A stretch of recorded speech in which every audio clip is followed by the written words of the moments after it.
Baru-baru ini, sebuah unggahan di TikTok menjadi viral dengan klaim bahwa Presiden RI ke-8 Prabowo Subianto dan mantan istrinya, Titik Soeharto, akan rujuk dan menikah kembali di Masjid Etin, Jakarta Timur. Kabar ini segera menarik perhatian masyarakat dan menjadi perbincangan hangat di media sosial. Sebelum dilanjutkan, jangan lupa like, komen, dan subscribe untuk mendukung program kemanusiaan dan untuk perkembangan channel ini. Namun, setelah dilakukan pemeriksaan fakta, klaim tersebut terbukti tidak benar. Berdasarkan verifikasi yang dilakukan oleh Turnback Hoax, klaim tersebut tidak memiliki dasar yang valid dan tidak didukung oleh sumber kredibel manapun. Pencarian informasi melalui mesin pencari Google dan berita-berita dari media resmi tidak menemukan bukti atau pernyataan dari pihak terkait mengenai rencana rujuk atau pernikahan tersebut. Sebaliknya, sebuah pemberitaan di liputan6.com yang terbit pada Februari 2024 justru memberikan penjelasan yang berbeda. Dalam wawancara eksklusif dengan Aiman Wicaksono, Titik Soeharto secara tegas menanggapi isu rujuk dengan Prabowo Subianto yang kerap muncul di infotainment. Ia menyatakan bahwa hubungan mereka tetap baik-baik saja meskipun sudah lama bercerai. Titik menegaskan bahwa tidak pernah ada perselisihan antara mereka dan mereka tetap saling menghormati sebagai mantan pasangan. Menurut Titik, isu rujuk tersebut hanya spekulasi yang sering muncul di tengah masyarakat. Ia juga menekankan bahwa hubungan baik yang mereka jaga semata-mata demi keharmonisan keluarga besar, terutama untuk anak mereka, Didit Hedi Prasetyo. Namun, ia memastikan tidak ada rencana untuk melanjutkan hubungan dalam ikatan pernikahan. Fenomena klaim palsu seperti ini menunjukkan bagaimana informasi yang tidak akurat dapat dengan mudah menyebar di era media sosial. Unggahan semacam ini berpotensi menimbulkan kesalahpahaman dan merugikan pihak-pihak yang diberitakan. Untuk itu, penting bagi masyarakat untuk selalu bersikap kritis terhadap informasi yang diterima. Pastikan berita yang beredar didukung oleh sumber yang terpercaya dan kredibel sebelum membagikannya kepada orang lain.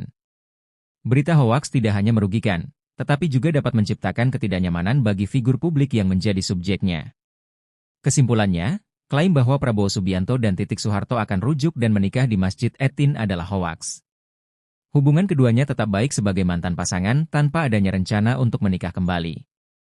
Mari bersama-sama melawan penyebaran informasi palsu dengan selalu memeriksa kebenaran berita yang kita konsumsi. Bijak menghadapi berita hoaks di era media sosial. Di era digital, informasi dapat tersebar dengan sangat cepat, bahkan dalam hitungan detik. Media sosial telah menjadi salah satu platform utama untuk berbagi berita, opini, dan cerita dari berbagai sumber. Namun, kemudahan ini juga membawa dampak negatif, salah satunya adalah penyebaran berita hoaks atau informasi palsu. Berita hoaks tidak hanya menyesatkan, tetapi juga dapat memicu keresahan, konflik, dan perpecahan di masyarakat. Berita hoaks biasanya dibuat untuk menarik perhatian, memanipulasi emosi, atau bahkan menggiring opini publik untuk kepentingan tertentu. Kontennya seringkali dikemas dengan judul yang provokatif atau sensasional sehingga netizen tergoda untuk langsung percaya dan membagikannya tanpa memverifikasi kebenarannya. Fenomena ini memperlihatkan betapa pentingnya menjadi pengguna media sosial yang cerdas dan kritis. Sebagai netizen, kita memiliki tanggung jawab untuk menyikapi setiap informasi yang kita terima dengan bijak. Langkah pertama adalah memverifikasi sumber berita.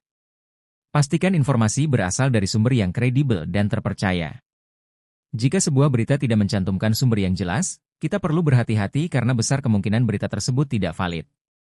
Selanjutnya, periksa isi berita secara detail. Informasi palsu seringkali memiliki ciri khas, seperti fakta yang tidak konsisten, penggunaan bahasa yang emosional, atau data yang tidak mendukung klaim yang disampaikan. Jangan ragu untuk membandingkan informasi tersebut dengan berita dari media arus utama atau platform verifikasi fakta seperti Turnback Hoax. Selain itu, jangan terburu-buru membagikan berita hanya karena terlihat menarik atau sesuai dengan pandangan pribadi. Tindakan ini dapat memperparah penyebaran hoaks dan merugikan banyak pihak. Sebagai gantinya, ajak orang lain untuk lebih kritis dengan mengedukasi mereka tentang pentingnya menyaring informasi. Perlu diingat, setiap berita yang kita konsumsi atau bagikan memiliki dampak. Berita hoaks tidak hanya menyesatkan, tetapi juga dapat merusak reputasi, memicu ketegangan sosial, bahkan memengaruhi stabilitas sebuah negara. Oleh karena itu, kita harus menjadi pengguna media sosial yang bertanggung jawab. Di era informasi seperti sekarang, memiliki akses ke berita adalah hak, tetapi menyaring dan menggunakan informasi dengan bijak adalah kewajiban.